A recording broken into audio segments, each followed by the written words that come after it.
Well, it's been a quiet week in Lake Wobegon, my hometown.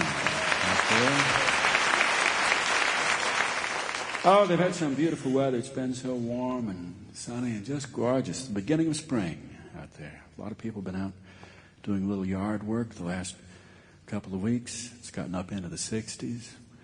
Several days. Not too much to you, but beautiful to them. It's like summer. Get out there and scratch at the dead grass and the pet manure out there. Just try and get something started. Father Wilmer was out in the garden, out behind the rectory, digging in the dirt there with a big spade, poking at it, wishing that he could get a rototiller instead of just digging at the dirt, but knowing how extravagant that would look to parishioners driving by. Parishioners see their priest out back, they kind of want it to look spiritual, you know.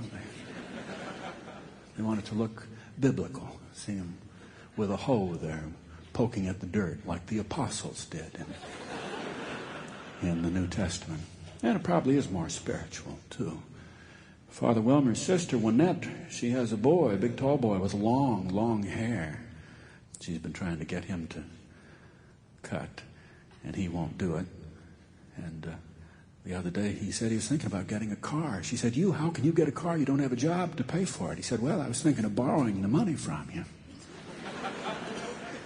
She said, well, if you cut your hair, I might think about it. He said, the apostles in the New Testament, they all had long hair. She said, yes, they did. And everywhere they went, they walked.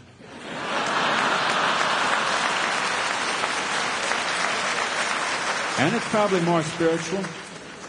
It's probably more spiritual to walk, and get out there in God's beautiful world, and especially the part of the world that God made us from, which is the dirt.